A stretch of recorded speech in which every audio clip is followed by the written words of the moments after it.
Hello बच्चों, let's see this question and here this question से distinguish between the unitary and federal system of government. Question आपसे बोल रहा है कि जो यूनिटरी फॉर्म ऑफ गवर्नमेंट होती है और जो फेडरल सिस्टम ऑफ गवर्नमेंट होता है, दोनों में क्या अंतर होता है। इंपॉर्टेंट क्वेश्चन है, तो देखते हैं, दोनों के बारे में डिस्कस करेंगे। डिफ्रेंशिएट करने के लिए क्वेश्चन बोले तो हमेशा कॉलम बना के करना, क्योंकि आंसर आपके ज़्यादा अट्रैक्टिव लगते हैं।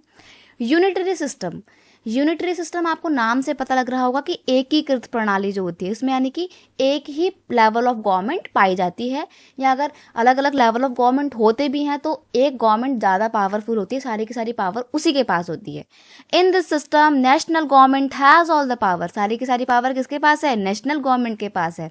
वही अगर हम फेडरल सिस्टम की बात करें बच्चे, तो फेडरल सिस्टम में क्या है? In this system powers are divided among different level of government. इसमें अलग अलग लेवल ऑफ गवर्नमेंट के बीच में पावर को डिवाइड किया जाता है।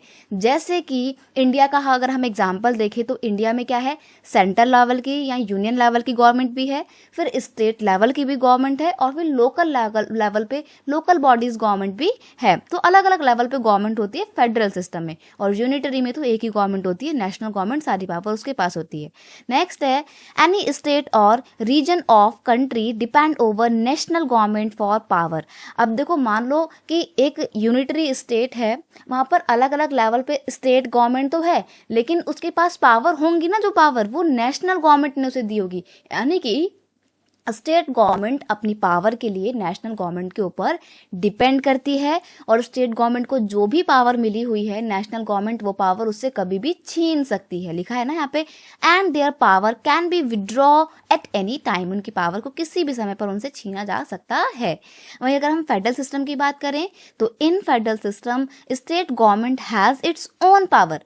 फेडरल सिस्टम में क्या होता है? सेंट्रल गवर्नमेंट की अलग पावर है, स्टेट गवर्नमेंट की अलग पावर होती है, और जो भी पावर स्टेट गवर्नमेंट की होती है, for which it is not accountable to the central government, अपनी जो भी पावर होती है स्टेट गवर्नमेंट की, उन पावर को लेकर वो स्टेट गवर्नमेंट के लिए अकाउंटेबल नहीं होती है, आंसरेबल नहीं होती है। उसको जो पावर मिली हुई है उसका वो इस्तेमाल कर सकती है, क्योंकि वो कॉन्स्टिट्यूशन ने उसको दी है।